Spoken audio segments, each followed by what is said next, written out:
안녕하세요. 저는 주주리걸 매니저 장윤선입니다. 오늘 세미나는 세 파트로 이루어지는데요. 제가 먼저 간단하게 정기주총을 요약해드리고 그리고 파트 2에서는 김윤희 변호사님께서 좀 더 자세하게 다뤄주실 거예요. 정기주총을 어떻게 수직 통지해야 하는지 그리고 당일에 의사진행 어떻게 해야 되는지 그런 법적 이슈들을 자세히 알려주실 거고요. 그리고 웨비나 신청할 때 보내주신 사전 질문을 살펴봤는데 많은 분들이 비슷한 내용을 궁금해하고 계시더라고요. 그래서 이런 질문들을 다뤄보는 파트 3까지 오늘 같이 진행해 보겠습니다. 오늘 웨비나는 1에서 3년차 법인 대표님들이 들으시면 정말 많은 도움이 되실 것 같고요. 이외에도 비상장사에서 주주총회를 담당하고 계시는 분들, 대표님, 실무진 분들이 들으시면 도움이 많이 되실 것 같습니다. 그리고 웨비나 마치고 다음 주 중으로 저희가 주주리걸 유튜브에 영상 올려드릴 거거든요. 거기서 다시 세미나 들으실 수 있고요. 강의 자료도 다음 주 중에 주주리걸 커뮤니티에 업로드해 드릴게요. 그리고 자료와 영상은 이제 다음 주에 확인을 해보시면 되겠고요. 간단하게 발표자 소개를 하고 시작해 볼게요. 저는 주주리걸 장윤선 매니저이고 파트 1을 맡고 있습니다. 그리고 이어지는 파트 2는 DKL 파트너스 벤처 스타트업 M&A 팀 김윤희 변호사님께서 맡아주시겠습니다. 그럼 파트 1 시작해 보겠습니다. 정기주총 한눈에 보기입니다. 정기주총 하면 사실 먼저 떠오르는 건 상장사 정기주총, 주주총회죠. 요새 지금 딱 이맘때쯤에 1월부터 3월 사이에 주주총회를 하는데요. 제가 몇 개 뉴스 기사 제목을 가져와 봤어요. 이렇게 삼성전자가 사내이사를 바꾼다든지 한샘 주주가 감사 선임 제안을 했다든지 하는 내용의 주총 이야기가 많이 나옵니다. 이렇게 주주총회 기사들을 보실 때 큰 회사나 주주총회 하는 거지 우리 같은 회사도 정기주총을 해야 되나? 우리는 해당 사항 없지 않나? 생각하신 분들이 많이 계실 거예요. 그런데 이 자리에 이렇게 참석을 해주신 건 우리 회사도 정기주총을 해야 된다는 말에 깜짝 놀라셨거나 아니면 어떻게 정기주총을 하는 게 잘하는 건지 알기 위해서 오셨을 텐데 굉장히 잘 오셨고요. 사실 정기주총 말고 주주총회는 많이 해보셨을 거예요. 주주들이 모여서 한 자리에서 회사 주요 사항을 결정하는 회의가 주주총회인데요. 이건 필요할 때마다 아무 때나 주주총회 여실 수 있는데 언제 하느냐에 따라서 임시 주주총회와 정기 주주총회로 나뉩니다. 주주들이 모여서 임원 선임, 관내 본점 이전, 스톡옵션 부여 안건 같은 사항들을 결정하는 것이 주주총회이고 그 중에서 정기적으로 매년 일정한 시기에 하는 것이 정기주총이에요. 이 정기주총에서는 특별히 재무제표 승인 같은 정기적인 안건을 다루고요. 플러스로 임시주총에서 할 수 있는 요 다른 안건들도 다 다룰 수 있습니다. 상법상 정기주총은 1년에 꼭 한 번 일정한 때에 하셔야 하고요. 이건 보통 사업연도가 종료되고 3개월 내인 1월부터 3월 사이에 합니다. 왜냐하면 사업연도가 끝나고 3개월 내에 법인세를 결산하셔야 되기 때문인데요. 사업연도라는 건 회사의 정관을 보시면 끝부분 쪽에 나와 있어요. 제가 예시 정관을 하나 가져와 봤는데 여기 보시면 사업연도, 당회사의 사업연도는 1월 1일부터 12월 31일까지로 한다라고 나와 있죠.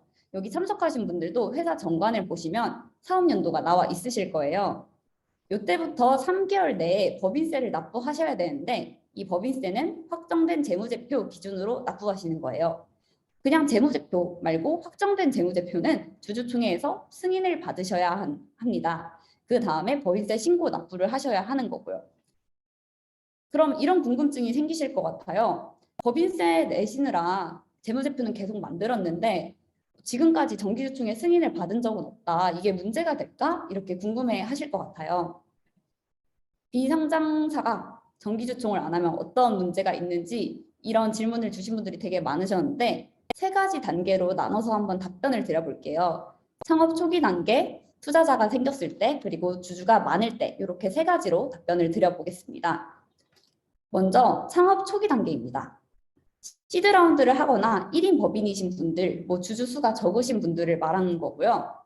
우리가 비상장사, 특히 스타트업이라는 건 앞으로 투자받을 가능성이 무궁무진하다는 거죠. 나중에 정부 관련 기관에서 투자를 할 때는 이 피투자사에 대해서 실사 보고를 진행을 합니다. 이때 정기주주총회를 매년 하고 있었는지 또 검토 대상인데요.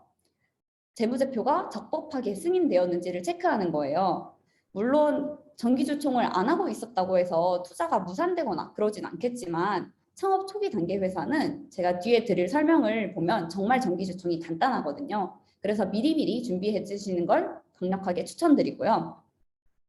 그리고 이제 투자자가 있는 경우, 특히 투자를 받아서 기관 투자자가 있는 경우에는 지난 한 해 영업 실적이 어땠는지 영업 보고와 앞으로 올 한 해 사업 계획이 어떤지를 공유하는 자리가 될 거예요. 그리고 정기주총은 오랜만에 많은 주주분들이 한 자리에 모여서 만나서 대화할 수 있는 자리가 되기 때문에 가급적 이 정기주총을 활용해 주시는 게 좋을 것 같고요. 나중에 회사가 성장해서 주주가 많아질 때, 회사 규모가 커질 때는 아까도 말씀드린 영업보고와 사업계획서가 더 중요해질 거고, 이때는 나아가서 주주가 많아지다 보니까 주주 제한 제도를 활용해서 안건을 주주가 직접 발의할 수도 있어요. 그리고 만약에 주주총회 절차가 적법하지 않았다, 정기주총을 진행하지 않았다, 그러면 이런 절차에 소를 제기하는 등의 이례적 상황이 생길 수도 있어서 같이 실무 대응 방안도 준비를 해주시는 게 좋습니다. 네, 정기주총에서 그럼 어떤 안건을 결의해야 하나, 자주 결의하는 안건 예시를 가져와 봤어요. 보시면 재무제표 승인, 그리고 임원 보수 결정, 이건 반드시 정기주총에서 결의를 해주시는 게 좋고요. 그리고 회사 상황에 따라서 임원 변경 안건이 필요하실 수도 있고, 사업 목적 변경 같은 걸 하실 때는 정관을 변경하셔야 돼요. 이런 것들은 회사 상황에 따라서 우리 회사에 필요한 안건이 무엇인지 검토를 해주셔야 되고요. 정기주총 절차는 요약하자면 이렇게 간단합니다. 자세한 내용은 이따 파트 2에서 변호사님이 말씀해 주실 텐데요. 먼저 안건을 준비하고 주주들에게 소집 통지를 하는 단계, 그리고 주주총회를 당일에 진행하시고 3번 결의한 내용대로 의사록 작성을 하시면 됩니다. 그리고 등기가 필요한 안건이 있으면 따로 법인 등기까지 해주시면 되는데, 여기에서 회사 상황에 따라서 필요한 문서나 절차가 많이 달라질 수 있습니다. 제가 많이 필요한 문서를 예시로 가져와 봤는데, 보통 주주총회를 열면 소집통지서, 대리행사 위임장 이런 것들은 물론이고, 만약에 등기까지 진행하게 되시면 준비해야 할 문서가 정말 많아져요. 그래서 이렇게 많은 문서를 직접 만드시면 굉장히 번거로우실 텐데요. 여기에서 주주리걸에서 정기주총을 진행하시면 어떻게 문서를 만들고 간단하게 하실 수 있는지를 예시를 보여드리도록 하겠습니다. 제가 준비한 예시로 준비한 저희 서비스 화면인데요. 좀 더 잘 보이게 잠시 조정을 해드릴게요. 네, 지금 화면 공유를 시작했는데 이게 주주리걸에서 주주총회를 만드는 첫 번째 페이지입니다. 여기 웹이나 참석해 주신 분들 중에 주주리걸 이미 고객사신 분도 계시고 이제 처음으로 주주리걸을 접하고 오신 분들도 계실 텐데요. 주주리걸에 회사를 등록하시면 회사 정관에 맞게 저희가 시스템에서 다 세팅을 해드리고 주주총회 이사회를 간단하게 진행하실 수 있어요. 여기 보시면 아까 제가 말씀드렸듯이 정기주주총회는 재무제표 승인과 임원보수 결정 반드시 해주셔야 된다고 했는데요. 여기 사이에 임원 변경 안건도 같이 들어가 있어요. 이 임원 변경 안건은 시스템에서 우리 회사에 변경이 필요한 임원이 있는지, 임기가 만료된 임원이 있는지를 체크를 해주고 만약에 변경이 필요하다 하면 자동으로 띄워드리거든요. 저는 이렇게 세 가지 안건을 한 번에 선택을 해보겠습니다. 그리고 회사 상황에 따라서 만약에 우리 회사가 사업 방향이 바뀌어서 사업 목적을 추가해야 돼요. 아니면 스톡 옵션을 부여하기로 했어요. 이런 상황에 따라서 맞게 안건을 더 추가해 주시면 되고요. 만약에 해당 사항 없으시면 그냥 넘어가셔도 좋습니다. 저는 일단 넘어가서 한번 진행을 해볼게요. 이렇게 되면 첫 번째 안건을 입력하는 창이 나와요. 재무제표 승인인데요. 우리 회사가 설립되고 나서 얼마나 지났는지에 따라서 회계연도가 자동으로 나올 거고요. 그리고 회계연도 시작일, 종료일 나옵니다. 재무제표를 업로드할 수 있는데 제가 한번 하나를 업로드 해보겠습니다. 그리고 감사보고서도 업로드를 하실 수 있는데 감사보고서를 업로드하지 않으시면 주주리걸에서 직접 만드실 수도 있어요. 저는 업로드 안 하고 넘어가 볼게요. 다음으로 임원 변경 안건입니다. 아까 전에 주주리걸 시스템에서 임원 변경이 필요하다라고 위에서 나왔었죠. 어떤 임원이 변경이 필요하냐면 사내이사 장윤선이 임기가 만료돼서 등기가 필요하다라고 나오네요. 그러면 여기서 제가 장윤선 임원을 중임을 해보겠습니다. 이렇게 임원을 선택해서 입력을 해주시면요. 임원 변경은 등기 안건이기 때문에 등기하실 때 세금도 내셔야 하잖아요. 이 세금을 얼마 내셔야 하는지 안건에서 바로 확인하실 수 있습니다. 다음으로 임원 보수를 결정하는 화면인데요. 원래는 임원들은 무보수가 원칙이고 만약에 보수를 받으시려면 주주총회에서 따로 결의를 해주셔야 하는데요. 저는 여기서 이지훈 대표이사에게 한 1억 정도의 보수를 줘볼게요. 원래는 다른 임원분들도 다 입력을 해줘야 하는데 저는 한 명만 입력하고 넘어가 보겠습니다. 그러면 제가 선택한 대로 안건을 한번 확인을 하시고 다음으로 주주 서면 결의로 진행을 할지 주주총회 오프라인으로 진행을 할지를 선택하는 화면이에요. 저는 정기 주총이니까 오랜만에 주주들 얼굴 보기 위해서 서면 결의를 진행하지 않겠습니다. 그러면 입력한 내용에 따라서 주주총회 날짜를 시스템이 제한을 하는데요. 여기 보시면 22년 3월 31일로 날짜가 맞춰서 나와 있죠. 주주총회 소집일이 3월 31일이면 우리 회사 정관에 따르면 언제까지 소집 통지를 해야 하는지도 계산이 되고요. 사실 이건 회사 정관마다 다 다른데 직접 정관을 체크하실 필요 없이 주주리걸 시스템에서 각자 회사에 맞는 날짜를 제안해 드리고 있습니다. 그럼 이렇게 다음 단계로 넘어가 볼게요. 아까 임원 변경 안건이 있었기 때문에 이 내용은 등기를 해주셔야 되죠. 그래서 셀프 등기 또는 등기 대행 중에서 선택을 하실 수 있어요. 저는 등기 대행으로 하고 넘어가 보도록 하겠습니다. 이렇게 되면 문서가 바로 완성이 됩니다. 보시면 주주총회 소집 통지서 그리고 대리행사 위임장이 만들어졌고 이건 주주총회에 참석하시는 주주분들에게 보내주셔야 돼요. 그래서 여기 소집 통지 이메일 발송으로 바로 주주분들에게 보내실 수도 있고요. 여기 주주총회 의사록도 작성을 하실 수 있는데요. 한번 작성을 해보겠습니다. 출석 주주를 선택하는 화면이 있어요. 이 회사, 제가 예시로 갖고 온 회사는 주주가 2명입니다. 이지훈 대표와 엔젤 투자자 이렇게 두 분이 계신데 두 분 다 출석하셨다고 체크를 해볼게요. 그리고 주총에 참석하신 이사도 이렇게 체크를 해보겠습니다. 그러면 출석 이사 중에 의장은 대표님이 맡으신 걸로 하고 각 안건별로 찬성 반대를 표시하실 수 있습니다. 그래서 만약에 아무도 찬성을 하지 않았으면 부결이 되겠죠. 그리고 저희가 지금 선택해본 안건들은 되게 통과가 당연한 재무대표 승인이나 중임 같은 간단한 안건이고 회사 규모도 작기 때문에 다 찬성했다고 체크를 해볼게요. 이렇게 내용 입력을 마치면 바로 정기주주총회 의사록을 확인하실 수 있습니다. 제가 입력한 내용대로 주총 의사록이 바로 완성되어 있고요.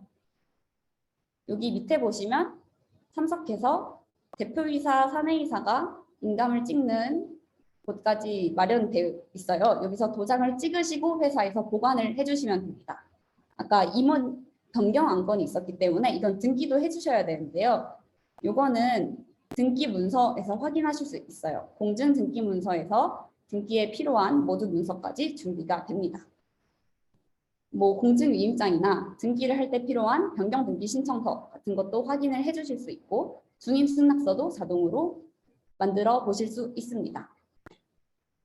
네, 이렇게 주주리걸에서 간단하게 정기주총하는 걸 같이 알아봤는데요. 사실 회사마다 상황이 좀 다를 수도 있고 법률적으로 검토해 봐야 할 사항이 좀 더 있을 수도 있죠. 그래서 이 자세한 내용은 파트 2에서 이어지는 파트 2에서 김윤희 변호사님께서 바라보시도록 하겠습니다. 김윤희 변호사님 바로 모셔볼게요.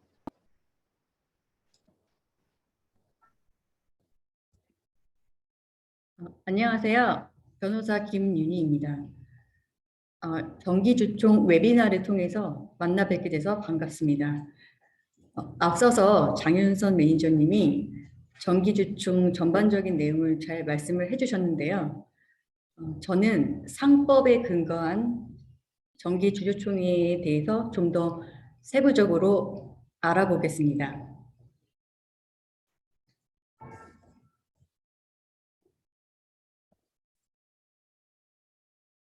회사는 이론적으로 독립돼서 사회적으로 실제하지만 실제로 자연적 의사를 결정하고 행위를 할 능력은 없기 때문에 그 의사와 행위는 회사 조직상의 지위에 있는 자연인에 의해서 결정되고 실현됩니다. 이렇게 회사의 의사를 결정하고 행위를 실천하는 회사 조직상의 기구를 회사의 기관이라고 하는데요. 기관은 주주총회, 이사, 이사회 대표이사의 임원, 감독기관으로 분화됩니다. 이는 출자자인 주주로부터 독립된 지위를 갖는 이사들이 회사를 경영을 해서 소유와 경영이 분리되는 것입니다. 주주총회 의의를 살펴볼 건데요. 주주총회란 주주로 구성되는 필요적 상설 기관으로 법률 및 정관에 정해진 사항을 결의하는 주식회사의 최고 의사결정기구입니다. 주주총회 준비 일정에 대해서 소집 절차, 의결권 제도, 의사 진행, 총회 종료 후의 실무 절차로 이러한 네 가지 카테고리별로 각 절차를 정리를 해 놓았는데요. 이 부분은 참고적으로 보시면 될 것 같습니다.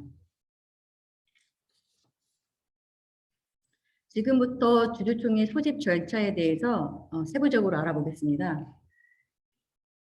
총회 소집은 이사회가 결정합니다. 이것은 강행 규정으로 정관의 규정으로도 달리 정할 수가 없습니다. 여기서 강행 규정은 꼭 지켜야 되는 법 규정이라고 이해하시면 됩니다. 발행 주식 총수의 100분의 3 이상을 가진 주주는 주주총회의 소집을 청구할 수가 있는데요. 이는 소수 주주의 소집 청구권이라고 합니다. 총회는 정기총회와 임시총회로 나뉩니다. 총회를 언제 개최해야 하는지 그 시기를 보면 정기총회는 매 결산기 1회 일정한 시기에 소집합니다. 결산기가 1년 넘더라도 매년 1회는 반드시 소집해야 하는 것입니다. 관행상 결산을 확정을 위한 정기주주총회는 기준일로부터 3개월 이내 개최를 합니다. 임시총회는 필요에 따라서 수시로 소집할 수가 있습니다. 총회 소집 통지는 주주 명부상 주주에게 하는 것이며 정기 주주총회에서의 의결권을 행사할 주주를 확정하기 위해서 기준일 및 주주 명부 폐쇄 기간을 설정합니다. 즉, 일정 기간 주주 명부에 주식을 양수한 새로운 주주를 등재할 수 없도록 주주 명부를 일시적으로 폐쇄하는 것입니다.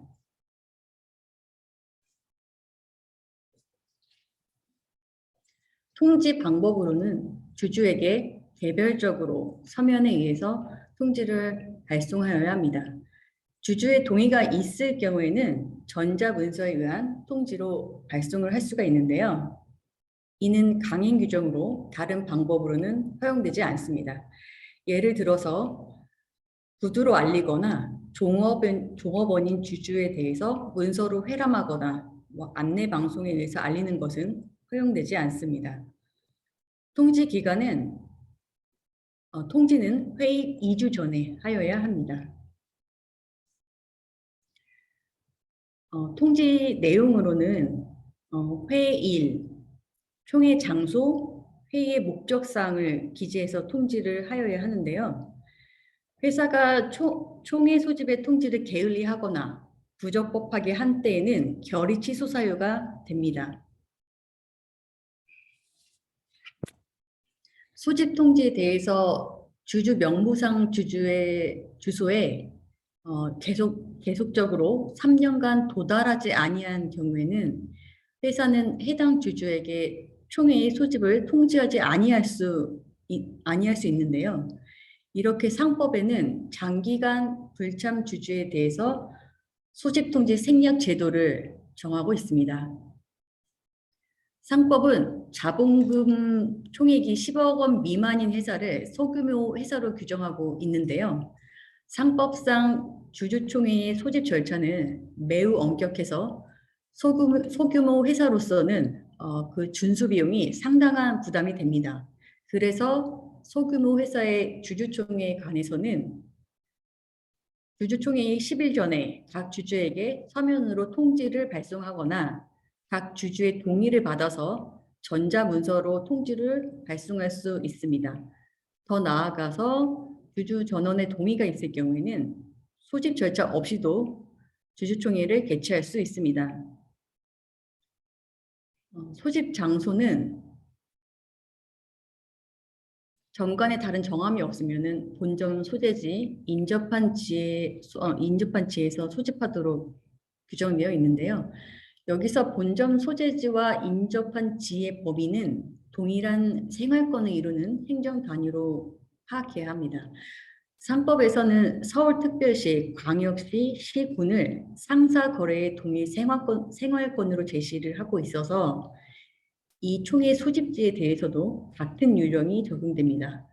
이에 대한 판례 사안으로 회사 정관에 본점 소재지를 서울특별시로 규정을 하고 있는데 고양시에서 개최된 주주총회가 서울특별시 인접지이기 때문에 소집지로 적법하다라고 판시를 했습니다.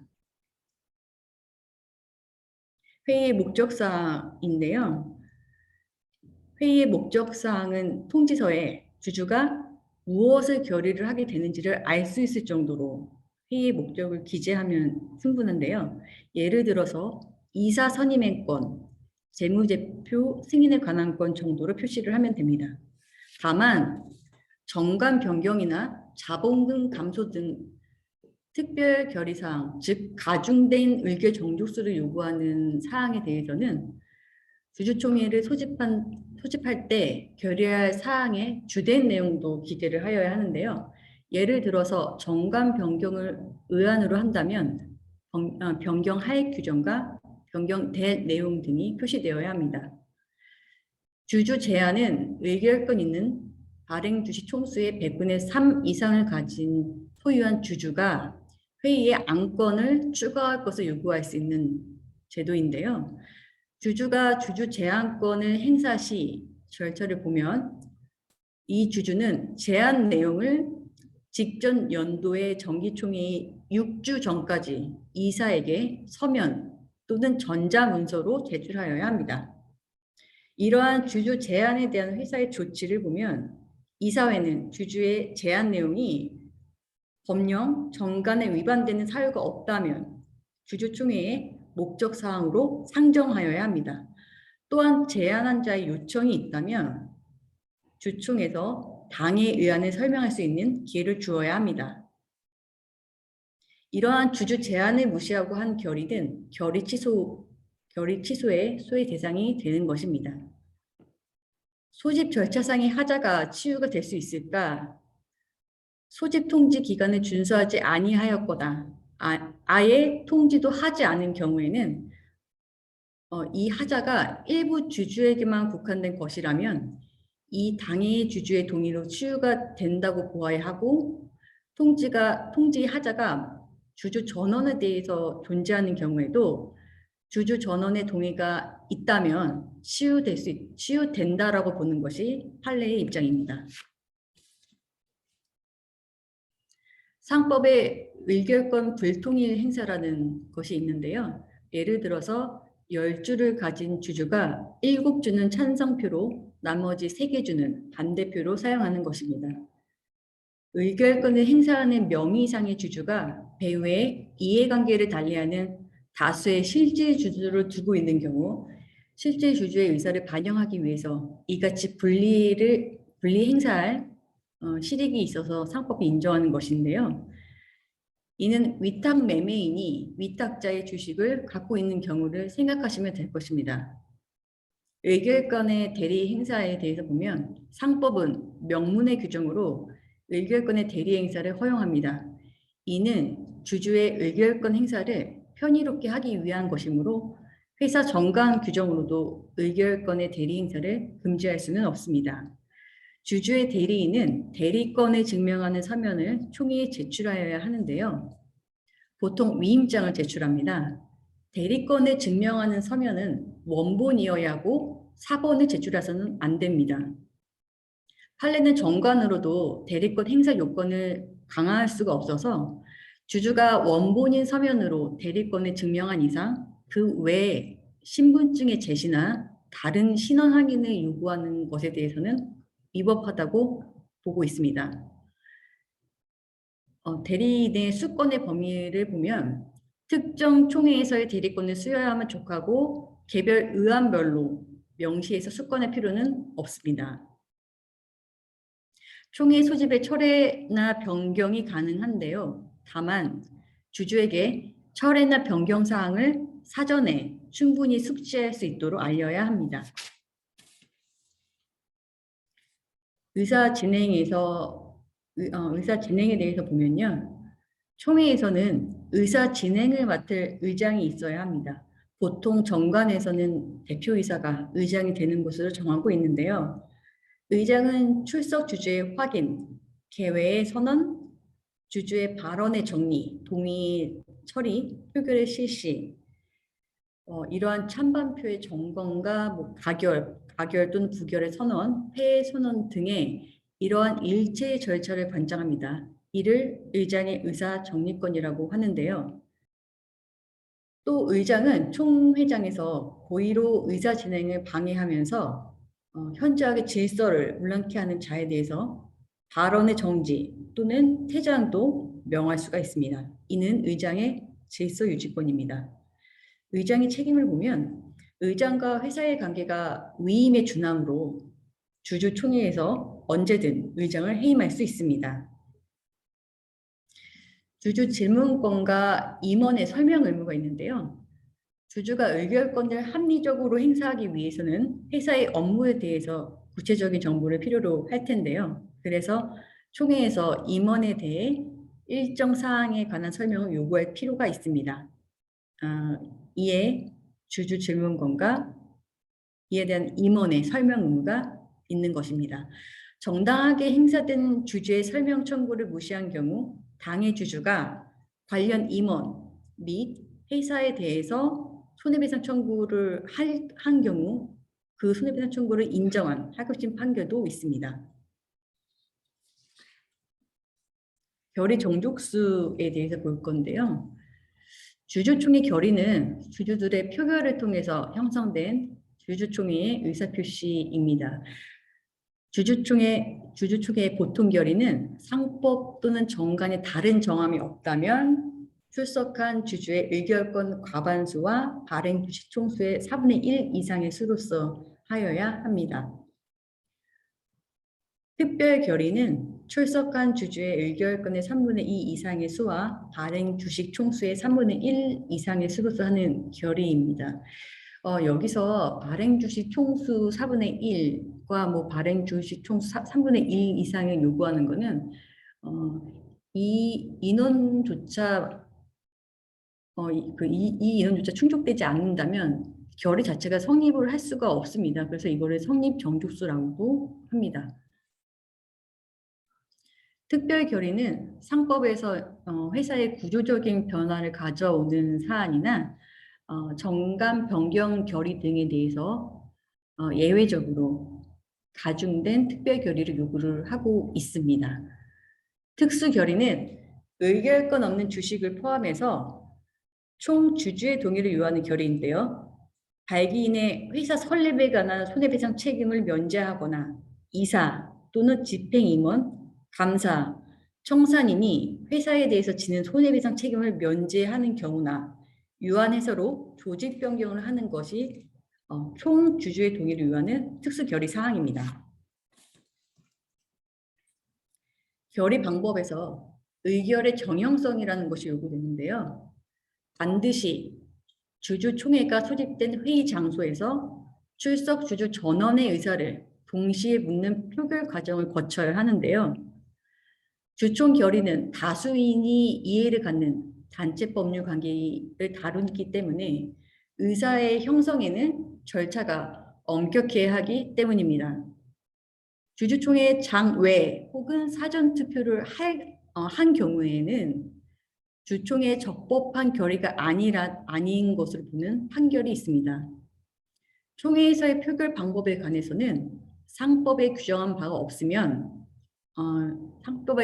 없기 때문에 찬반의 의결권 수만 산정할 수 있다면 거수, 기립, 기명 투표 등 어떠한 방법을 취하더라도 무방합니다. 서면 투표에 대해서 말씀을 드리려고 하는데요. 서면 투표는 주주총회가 열린 가운데 일부의 주주가 주총에 참석하지 않고 서면으로 의결권을 행사하는 행위입니다. 서면 투표는 정관의 규정을 둔 경우에 한해 실시할 수가 있어서 회사는 서면 투표 제도를 채택할지 여부를 자유롭게 결정할 수가 있는데요. 상황에 따라 탄력적으로 운영을 하고자 한다면 정관에 총회의 소집을 결정하기 위한 이사회의 결의 시에 서면 투표 여부를 결정할 수 있다는 취지로 규정하시면 될 것입니다. 정관에 서면 투표가 가능하도록 규정을 하였다고 해도 총회 소집은 생략할 수가 없는 것입니다. 정관에 의해서 서면 투표제를 채택한 경우에는 총회 소집 통지서에 주주가 의결권을 행사하는 데 필요한 서면과 참고 자료를 첨부하여야 합니다.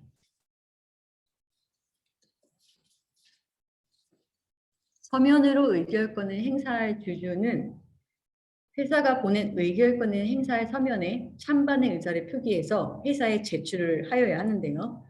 이때 제출하는 방법은 우편, 직접 제출하거나 인편의 전달 모두 가능합니다. 전자투표에 대해서 말씀을 드릴 건데요. 전자투표는 앞서서 설명드린 서면투표와 같이 주주가 주총에 출석하지 않고 의결권을 행사할 수 있는 또 하나의 방법인데요. 회사는 이사회의 결의로 주주가 총회에 출석하지 않고 전자적인 방법으로 의결권을 행사할 수 있음을 정할 수가 있는데요. 전자투표는 정관의 규정도 할 필요 없이 이사회 결의만으로 채택할 수가 있습니다. 그리고 전자투표를 하더라도 주총을 개최하는 것을 생략할 수는 없고 개최해야 하는 것입니다. 전자투표 시행 방법은 회사가 전자투표를 채택할 경우에는 주총 소집 통지서에 전자투표의 방법으로 의결권을 행사할 수 있음을 기재하여야 하고요. 또한 소집 통지에는 전자투표를 할 인터넷 주소, 전자투표를 할 기간, 전자투표에 필요한 기술적인 사항을 기재하여야 합니다. 투표할 기간은 회사가 정하는데요. 주주총회 전날까지 전자투표를 종료하도록 하면 될 것입니다. 회사는 의결권 행사에 관한 전자적인 기록을 총회가 끝난 날부터 3개월간 본점에 비치를 해서 열람하게 하고 총회가 끝난 날부터 5년 동안 보존하여야 합니다. 소규모 회사, 즉 자본금 총액이 10억 원 미만인 회사를 소규모 회사라고 상법에서 규정을 하고 있죠. 이러한 소규모 회사에서는 서면에 의한 결의로서 주주총회의 결의를 가름을 할 수가 있는데요. 즉 서면에 의한 결의를 주주총회의 결의와 같은 효력이 있는 것으로 보는 것입니다. 이는 소규모 회사의 주주총회 운영 비용을 절감시켜 주고자 상법이 허용을 한 것입니다. 이는 총회는 개최는 하되 일부 주주총회에 출석하지 않고도 의결권을 행사할 수 있는 서면 투표 앞서도 설명을 드렸죠. 그 서면 투표랑 혼동하시지 마시기를 바랍니다. 주주총회 의사에는 의사록을 작성을 해야 되는데요. 네, 주주총회 의사에는 의사록을 작성할 때 의무가 있습니다. 이 의사록에는 의사의 경과 요령과 그 결과를 기재하고 의장과 출석한 이사가 기명 날인 또는 서명을 해야 하는데요. 의사록은 본점과 지점에 비치를 하여야 하고 주주와 채권자는 영업시간 내에 언제든지 의사록의 열람 또는 등사를 청구할 수가 있습니다. 주주총회에서 결의한 내용이 등기할 사항인 때에는 그 등기 신청서에 의사록을 제공을 하여야 하는데요. 이때 의사록은 공증인의 인증을 받아야 합니다. 의사록의 진실성을 확보하기 위한 제도인데요.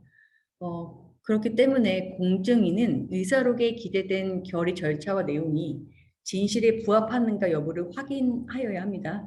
이를 위해 공증인은 결의 장소에 참석해서 검사를 합니다.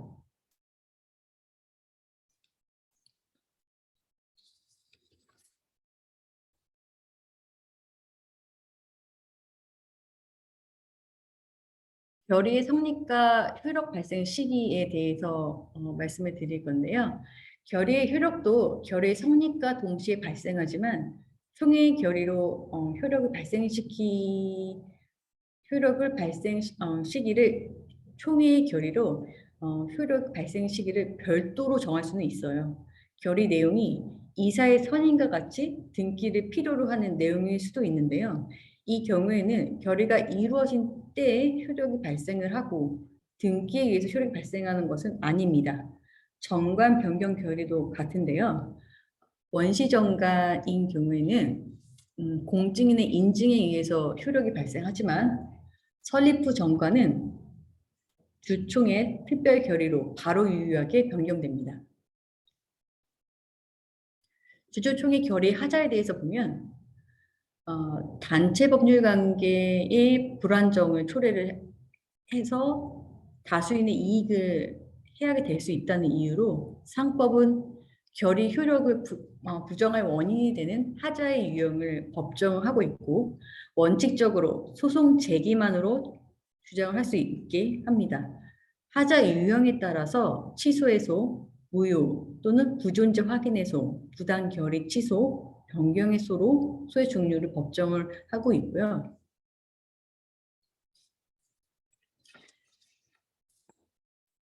그에 대한 판결의 효력을 별도로 정해 놓음으로써 이해관계의 조정을 꾀하고 있습니다. 1인 회사에 대해서 말씀을 드리려고 하는데요. 그 상법 규정으로 주식회사는 1인의 발기인만으로도 설립이 가능함을 규정하고 있어서 1인 회사 설립이 가능합니다. 1인 회사와 관련된 법률 관계에 대해서 이제 판례를 중심으로 좀 말씀드릴 건데요.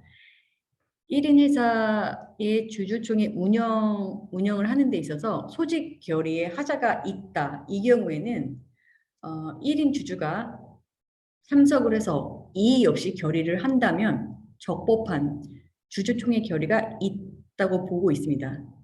또한 실제로 총회를 개최한 사실이 없고 1인 주주에 의해서 결의가 있었던 것처럼 주주총회 의사록이 작성되어 있더라도 특별한 사정이 없는 한 결의가 있었던 것으로 볼 수 있다고 합니다. 나아가서 최근에는 이러한 의사록조차 없더라도 증거에 의해서 주주총회의 결의가 있었던 것으로 볼 수 있다는 판례도 있는데요. 이같이 해석하는 근거로는 1인 회사의 경우에는 어차피 그 1인 주주의 의사대로 결의될 것이 명백하기 때문이라고 판시를 하고 있습니다. 그러면 1인 회사의 경우에는 업무상 배임죄와 횡령죄가 인정이 안 되고, 인정이 되는지를 보면은 회사의 손해는 주주의 손해일 뿐만 아니라 채권자의 손해이기도 한 것입니다. 그래서 1인 주주가 임무에 의뢰해서 회사에 손해를 가한 경우 배임죄의 성립을 인정합니다. 또 1인 주주가 회사 재산을 영득한 경우 횡령죄의 성립을 인정을 하고 있습니다. 지금까지 상법에 근거해서 주주총회에 대해서 알아보았습니다. 도움이 되셨기를 바랍니다. 네, 감사합니다.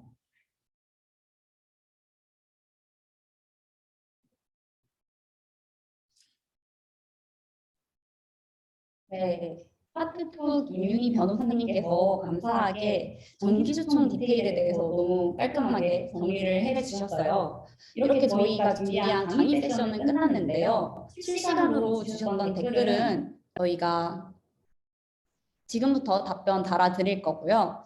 그리고 당장 정기주주총회를 진행하셔야 하는 여러분들을 위해서 제가 액션 아이템 위주로 투두리스트를 한번 정리를 해봤습니다.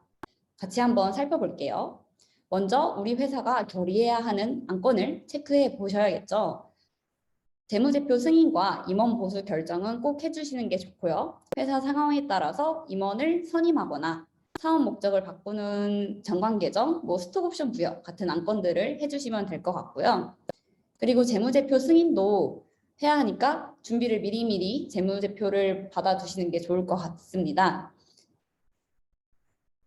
그리고 모든 주주들이 주주총회에 참석할 수 있는 날짜로 조율을 해주셔서 주주총회를 소집 통지해 주셔야 하고요. 그리고 준비한 안건들이 가급적 다 통과되는 게 좋겠죠. 그래서 의결권을 확인하시고 이 안건이 특별 결의인지 일반 결의인지 미리 체크를 해보셔서 가결될 수 있도록 미리 준비를 하시는 게 좋겠습니다. 그리고 주주가 갑자기 불참하실 수도 있기 때문에 이에 대비해서 서면 동의를 받아놓는 것도 방법이 되시겠습니다. 주주총회 일정을 간단하게 타임라인으로 정리를 해봤어요. 결산월이 12월이니까 3개월 내인 3월 31일까지 정기주총을 해주셔야 되고요. 6주 전에 재무제표 제출하셔야 되고 정기주총 하기 2주 전에 정기주총 소집 통지를 해주셔야 돼요. 이렇게 정기주총 소집 통지를 하시려면 이사회가 있는 회사시면 이사회에서 소집 통지를 미리 해주셔야 되고요. 그리고 이사회가 없는 회사면 이사결정서로 정기주총을 소집해 주시면 됩니다. 그리고 정기주총이 끝나고 나서 등기하셔야 하는 내용이 있으면 예를 들어서 상호가 바뀌었다거나 임원이 변경됐다거나 하는 내용이 바뀌었으면 등기도 2주 내에 진행해 주시면 됩니다. 네, 이렇게 체크리스트도 한번 정리를 해봤고요. 사전에 웨비나 등록하실 때 질문을 많이 보내주셨어요. 사전 질문에 대한 답변을 지금 한번 모아서 해드릴게요. 그리고 지금 실시간으로 답변이 계속 가고 있을 텐데요. 조금 기다려주시면 계속 답변 받아보실 수 있습니다. 사전 질문 내용은 일단 소집 통지에 관한 내용과 소집에 대한 내용, 이사회 주주총회 실무 진행, 그리고 의사록 어떻게 써야 되는지 이 시간 순서대로 정리를 해봤어요. 먼저 지분율이 낮은 주주에게도 통지를 해야 하나요? 라는 질문이 있으셨는데 말씀 오늘 강의에서 들으셨듯이 모든 주주들에게 소집 통지를 하셔야 하고요. 다만 이제 주주들의 동의를 얻으시면 일부 동의를 얻으시면 전자적인 방법으로 소집 통지를 하실 수도 있고 공고와 신문 공고와 전자적 방법에 의한 공고로도 대체하실 수 있습니다. 그리고 주주가 2명인 경우, 주주가 1명이건 2명이건 어쨌든 주식회사를 운영하고 계시면 정기주총을 해주시는 게 굉장히 좋고요. 그리고 요거는 좀 더 디테일한 질문이었어요. 대표님이 국내에 거주하고 계시고 지분이 80%, 그리고 나머지 주주분들은 다 외국에 계시다고 하는데 이럴 때 정기주총을 어떻게 해야 되냐는 질문이었어요. 이럴 때는 주주총회 소집 통지 같은 소집 절차를 거치시고 대표님이 80%의 지분을 갖고 계시면 나머지 3분이 참석하지 않더라도 요건이 충족되므로 주주총회 개최와 의결, 가결이 가능할 것으로 보입니다. 비슷한 질문인데요. 1인 대표분이시고 주주가 50대 50으로 두 분 계시다고 했어요. 근데 외국에 계시고 연락이 안 된다. 이럴 때 중임권 의결 처리가 가능할까 이렇게 여쭤보셨는데요. 가능합니다. 우선 해외 등기로 총회 소집 통지를 해주시면 소집 통지에 의무는 하신 것이고 주주가 참석하지 않더라도 총회 진행하실 수 있습니다. 그리고 다음 질문 볼게요. 이거는 좀 큰 회사분이 질문을 주셨어요. 자본금이 10억 이상이고 주주가 200명 이상이다. 그럼 어떻게 공고하면 되느냐를 여쭤봐 주셨는데요. 만약에 상장 회사 하시면 의결권 있는 발행 주식 총수의 100분의 1 이하, 그러니까 소액 주주죠. 소액 주주에게는 정관에 정하는 바에 따라서 홈페이지나 뭐 신문에다가 공고를 하시면 되고요. 그리고 임시주총과 정기주총 둘 다 동일하게 총회일 2주 전까지 소집 통지를 해주시면 됩니다. 그리고 정기주총 소집 통보를 했는데 중간에 안건이 추가된 경우 2주가 다시 확보되어야 하느냐라는 질문을 주셨어요. 이게 원칙적으로는 안건이 추가되면 다시 2주 동안의 기간이 필요한데요. 만약에 소규모 회사, 자본금이 10억 미만이시면요. 주주총회일 10일 전에 통지를 하시면 되기 때문에 다시 각 주주의 동의를 받아서 전자문서로 통지를 발송해 주시면 가장 실무상 편안한 방법이 되겠습니다. 요 다음 사전 질문은 이제 변호사님께서 같이 답변을 해주실게요. 정기주총의 동의를 얻어서 3월 이후로 연기를 해도 되나요? 회사 정관에 규정이 되어 있습니다. 회사 정관에 규정이 되어 있다면 정관 변경이 선행되어야 할 텐데요. 정관 변경을 위한 주주총회를 개최를 하여야 합니다. 12월에 결산 법인이 주총이 3월이 아닌 다른 월에 해도 되냐 이렇게 좀 질문을 주셨는데요.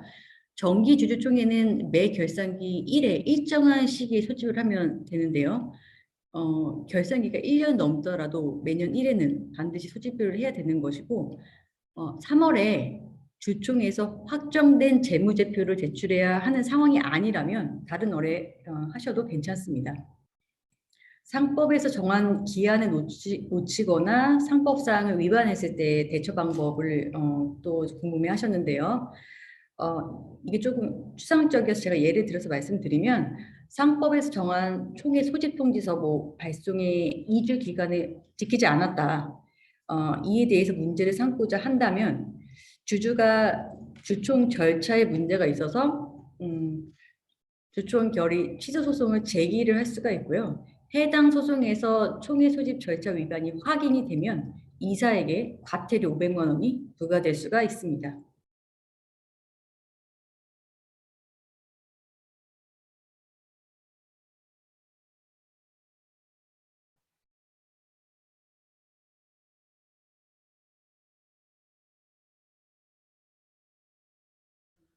임원 보수가 한도 같은데 매년 변함이 없다. 임원 보수 한도가 이럴 때도 주총 의결이 필요하냐고 이제 궁금해 하셨는데요. 네, 필요합니다. 이사의 보수는 정관에서 정하지 않은 때는 주총이 정하는 것이고요. 정관의 규정이나 주총 결의에 근거하지 않은 보수 지급이나 약적은 무효라고 대법원 판례가 보고 있습니다.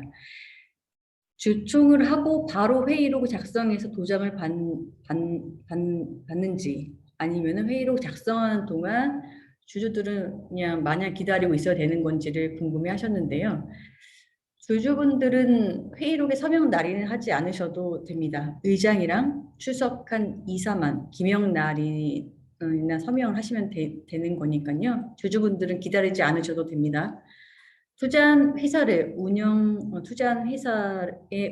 현황을 좀 잘 확인하기 위해서 주주가 정기주총을 좀 활용할 수 있는 방법을 물어보셨는데요. 정기주총에 참석해서 재무상태표, 손익계산서, 이러한 그 영업보고서 등의 그러한 것들에 대해 승인의 표결을 행사를 하거나 이사 선임, 이사 보수 한도를 승인하는 건 등에 대해서도 표결권을 행사를 하셔가지고 참여를 하시고 그리고 이제 이때 주총에서 그 회사에 이제 앞으로 그 회사 사업에 대한 보고도 하고 보고도 하고 뭐 비전에 대해서도 말씀을 하시는데요. 네, 그러한 부분들을 좀 활용하시면 될 것 같습니다.